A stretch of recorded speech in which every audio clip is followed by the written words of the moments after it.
In the name of the Father, and the Son, and the Holy Spirit, one God, amen. Today is the sixth Sunday of the Feast of Pentecost, which is also happens to be the feast of the entry of the Lord into Egypt to June 1st. But when the entrance of the Lord feast lands on a Sunday, instead of reading the readings for the entry of the Lord into Egypt, we read the readings of the Sunday of the Pentecost. So the reading today is from John chapter 16, where the Lord is speaking to his disciples prior to the crucifixion, and he is telling them what is it that they should expect to happen. And so in verse 32, one of the things he tells them is, "You will be scattered, each to his own, and will leave me alone." And so the Lord is predicting that the disciples will all abandon him. And in fact, this is what happened. All the disciples fled except for John the Beloved, who stayed with the Lord even to his crucifixion. St. Peter denied him 3 times, and we see that they all fled and scattered. At the time when he was saying this to them, they didn't believe this. Actually, Peter said, "No, I will die for you. I will die with you. I will go be crucified with you." But he didn't understand that maybe his own weakness that he had inside of him was more than he was aware of. He didn't realize how weak he really was. He didn't realize that even though he was filled with a lot of zeal and he was always trying to defend the Lord and always wanting to protect the Lord and wanting to always keep the faith, but he didn't realize that his own weakness would cause him to leave the Lord in the most critical time. But of course, the Lord knew, and he identified this, and he told him. And one of the reasons he told him is because he wanted him to realize that this is something that God has known all along. It's not that God is disappointed with us whenever we fail, because God knows that we were going to fail. God knows our failures. He knows our weaknesses better than we know ourselves. And so here the Lord is warning the disciples, and he's telling them, beware, because you will all be scattered. And so we can reflect a little bit on this, about maybe we are not physically with the Lord and abandon him, but there are different ways that we abandon God. There's different ways that we leave God and we do what is it that the disciples did. What are some of those reasons? One way that we flee from God is when we chase false freedom. A perfect example of this is the younger son. In the story of the prodigal son, he had in his mind this desire of freedom. He didn't want to live under the rules of his father's house anymore. He didn't want the restrictions. He didn't want the limitations. He wanted just to receive whatever money was due for him as an inheritance and to use that money in whatever way he desired without any restriction at all. And he considered that the restrictions that his father had placed on him and the restrictions of being in his father's house were a source and a cause of unhappiness that he was experiencing in his life, and that if he were just to have no boundaries, if he were just to be able to experience the world in its fullness without anyone telling him no, then somehow that would be a better life, that would be a life that is more fulfilling and satisfying, and that's where he would find his true self in the world. And so he took all of the possessions, all of the money that his father allowed him to take, and he went. And it says the younger son gathered all together, journeyed to a far country, and there wasted his possessions with prodigal living. But in the end, the end of this son, as we know from the story, is he lost all his money. He wasted it. He spent it without any kind of discipline or wisdom, and he found himself serving swine and wishing to eat of the food of the swine. And then we know, of course, he returned to his father after this. But this was a type of way that he fled, right? He fled from God. And we also do the same. Sometimes we feel like the restrictions of God are limiting us, are hindering us, are preventing us from experiencing life to the fullness of what we would want. And maybe we compare ourselves with others or compare ourselves with those in the world and say, oh, they're enjoying their lives more than us. Why is it we cannot live like them? Why is it we cannot have the freedom that they have? And we look at the commandments and we look at all the restrictions God has placed. But actually, God has placed these restrictions to protect us from harm. If you see the outcome of this son, thinking that he was going to enjoy his life and be happy. No, actually, he squandered everything and he lost everything. Also because he didn't understand. He didn't understand that the rules in his father's house were intended for his benefit, were intended to keep him safe from his own weaknesses. And so also is the same with us. God knows our weakness. He knows that in any moment we can destroy our lives by poor decisions, that we can destroy ourselves by believing the deceptions of the enemy, as Eve did very easily, that though the Lord gave her every good thing, and yet when Satan came and whispered in her ear and said, oh, you can eat of this fruit and you won't die and you'll be like God, she believed him immediately. And she went and took of this fruit and destroyed her life and destroyed her husband and destroyed the world. So it's very easy for us to think that freedom is going to bring us goodness. But actually, God allows us freedom in the right way. He allows us to have freedom of self-control, freedom to control ourselves and not to be subject to our every whim, not to be subject to our every impulse, but to teach us how to control ourselves. This is one way that we leave God, when we seek after our own freedom instead of following God's commandments. Another way that we flee from God is when we reject loving our brothers. Actually, the example here is of the older son in the story of the prodigal son. When the younger son returned and his father wanted to have a party to rejoice and celebrate that his son had returned, we see the reaction of the older son. It says, but he was angry and would not go in. He felt, this brother of mine, he does not deserve a party. He does not deserve a celebration. He does not deserve anyone to rejoice over him. After he went and he squandered all of this and made all these poor decisions, and now he's come back and you want to celebrate him, what should we celebrate? No, actually, he's miserable, and I want nothing to do with him. This was the attitude of the older brother. And again, it says something about the state of our heart. Are we more interested in the salvation of people, or are we interested in proving that we are right, in proving that we are judges, that we are here to judge the world? We want to judge what is right and what is wrong, and who is right and who is wrong. And we have no patience or tolerance for those who fall. We have no patience or tolerance for the weak. We have no patience or tolerance for anyone who makes a mistake and now has repented and is trying to return. Maybe we ourselves have been in that position many times. We are the ones who have fallen. We are the ones who have made mistake, and others have lifted us up. Others have given us a second chance. How much is it that we give second chances to those who are repentant and trying to return again? Do we have anger or grudges or bitterness against many people, and we find ourselves in the prison of this bitterness, unable to let go of hatred that we might have for people who have hurt us in the past, or people we think are undeserving of what they have attained? So this is another way that we flee from God, because when we flee from his children, when we flee from the love of his children, then also we flee from him. And this example maybe is very clear in the story of the prodigal son, but we find ourselves in that position. Maybe more difficult for us to detect it in ourselves when we are in this position. And maybe we justify our position just like the elder son here did in the story. But we have to ask ourselves, do we reject the love of our neighbor? Do we reject it? Do we make excuses to avoid it? The third way that we flee from God is when we make ourselves to be too busy for him. Here in the parable of the wedding feast, there was a king who invited many people to come to this wedding. And yet everyone who received the invitation made some kind of excuse. It says, but they made light of it and went their ways, one to his own farm, another to his business. Everyone was too busy to receive the invitation that the king was giving them and want to come and feast at this wedding banquet. And instead, they had many things. They had many businesses. They had many things to attend to. One person was married. One person bought some oxen, right? Everyone was busy. And because they were busy, they missed the importance and the significance of the invitation that was offered to them.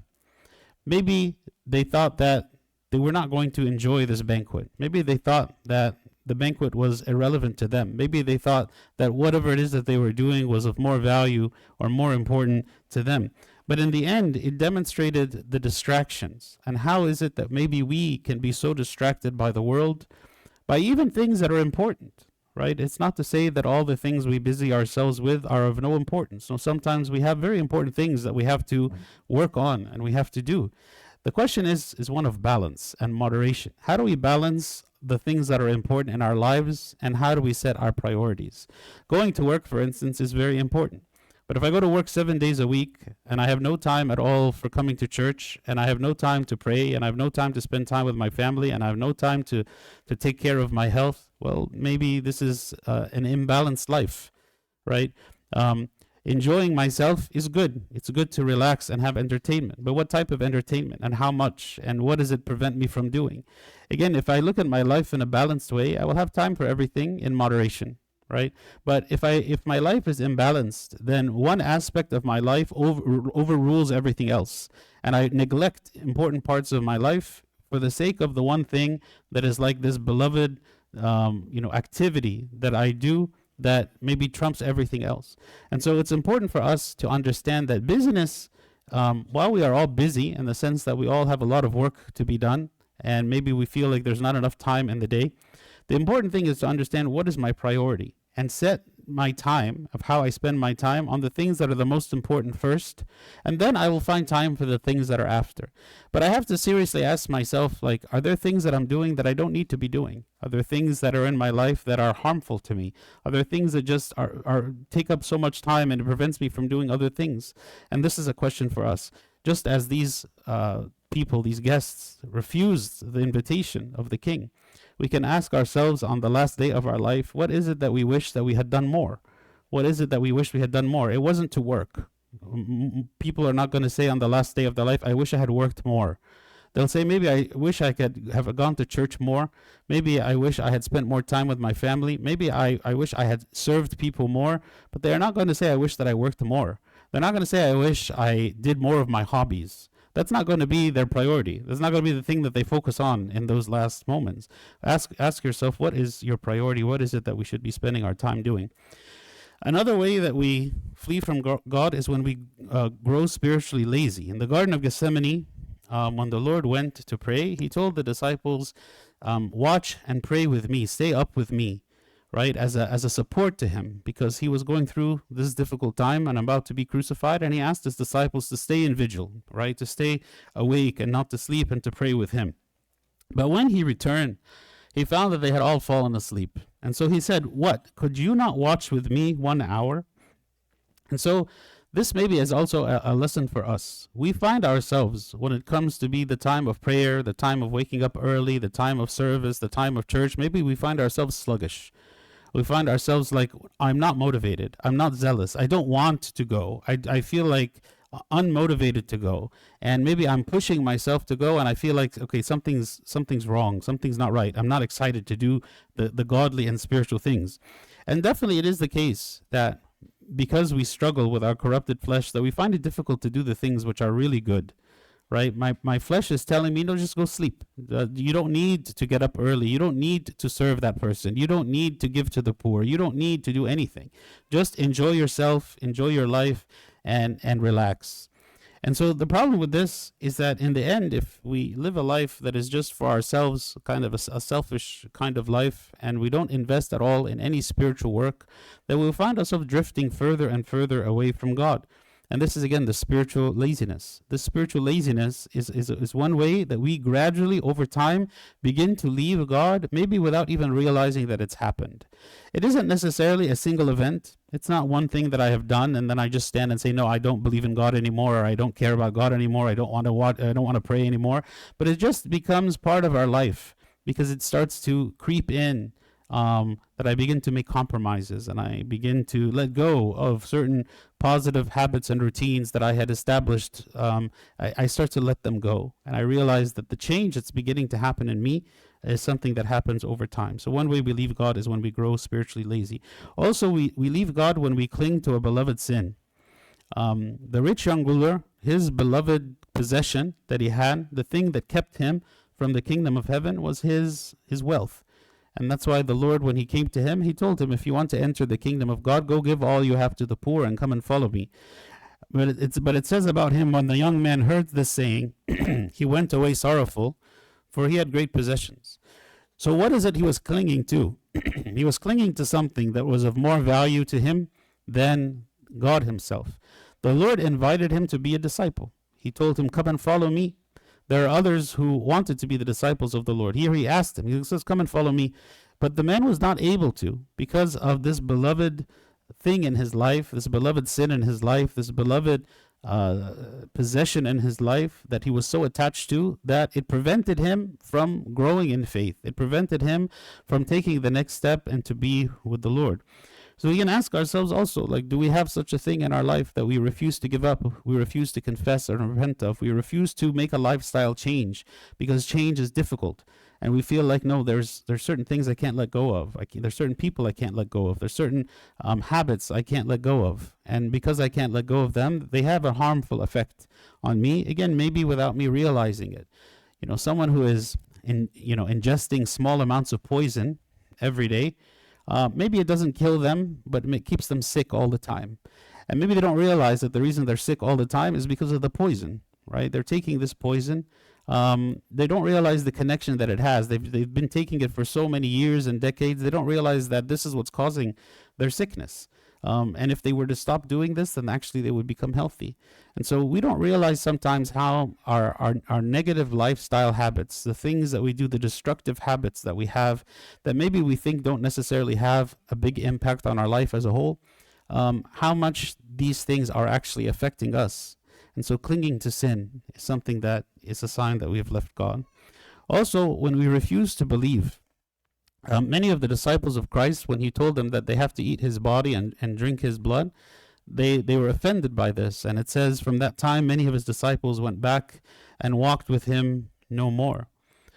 Sometimes we leave God by refusing to accept what he has taught us, refusing to accept the doctrines and the principles of Christianity, refusing to accept that tribulation is a part of Christianity and discipleship, refusing to accept the things that God has allowed in our lives, refusing to accept, for instance, the miracles of the sacraments, refusing to accept the spiritual things because we are looking at it only with a critical eye and maybe in a very physical or materialistic way. If we empty Christianity of all of its doctrines and we just turn it into just like a moral rule, like, just a code of conduct, something for us to behave in a certain way without any of the reasons why, without understanding that we are created in the image of God, without believing what the Bible is teaching, without believing what the church fathers say, without believing what the church is telling us, in the end, then maybe I am just questioning and doubting everything, and I feel justified in doing this. And again, I turn Christianity into something that it's not, something that maybe makes sense in my mind, something I feel that I can accept. But instead of coming to it in faith and accepting the things that maybe I don't fully understand, I'm just saying, okay, if God is telling me this, then I will believe it, even though I don't understand how it could be, but I will believe it. Instead, we question everything. We question and we make it to be that what God is saying actually is nonsense. It doesn't make sense. It doesn't fit in my mind, so it must not be true. And this is another way that we leave God.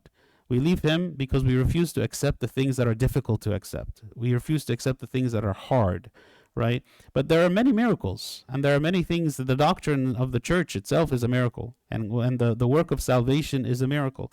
If we struggle to accept these things and we begin to kind of look at them with this disdain and critical eye, we'll find ourselves kind of further and further away from God. Finally, we leave God when we avoid the cross. St. Paul the Simple, he says, whoever runs from tribulations escapes from God. And why is this? Because God has allowed these tribulations. God has brought them. God has allowed us to experience them. And he wants us to experience in them because they have a purifying nature. They purify us, they help us, they refine us. And so if the disciples, what did they do at the time of crucifixion? They fled, they ran away. That's what the Lord said, is that they were going to be scattered. When the time of struggle came, when the time of fear came, when the time of persecution came, their response was to run. And so they didn't benefit from being with the Lord in this time. They didn't benefit from growing in faith and trusting for God to protect them in this time. So also the Lord allows us each to carry a cross. There's various types of crosses that we carry, whether it be some circumstance that we're dealing with or some, difficult life relationship that I have that's maybe a difficult one, or some health issue, or whatever the case might be, of whatever is the cross that the Lord is asking us to carry. We can approach it in two ways. We can either approach it as something that we hate, something that we wish was gone, something that we wake up with every day and we're just cursing the day because of this situation that I wish didn't exist. Or we can look at it as, okay, God has allowed this. Why has he allowed it? Maybe I don't know. But God has allowed it. There is some good in it. There is something for me to benefit of it. At least I will be thankful to God even for it, and I will ask God to be with me in it. I will ask God to teach me what he wants me to learn from it. I will ask God to give me peace in the midst of it. I will ask God to help me to trust him while I'm experiencing it. That though he might not take it from me, but at least he will be with me in it, and I will see his presence in my life more, and that this is the benefit that I will get. The question for us is, do we care about God's presence in our life or not? You know, God said to Abraham, I am your exceedingly great reward. Do we see God as the reward? Do we see God as something like, I'm willing to suffer in the world as long as I experience God with me? Or would I say, no, I don't want the suffering, and I don't care if God is with me or not. I don't care if I feel his presence or not. I just want to be happy in my life. I just want to not experience painful trials in my life. I don't care whether I'm with God or not. I just want to be happy in the world. This attitude, which sometimes, unfortunately, we find ourselves in, kind of says, like, again, what is our priorities? My priority is more about the worldly comfort rather than eternal communion with God.